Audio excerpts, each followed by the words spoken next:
Just started on flux-core welding, family. Let's check them out.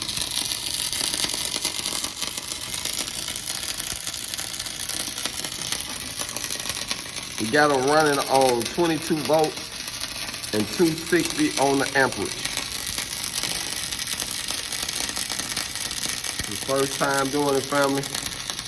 He said his goal is to work for Lexicon here in Little Rock, Arkansas, being a welder and a fitter.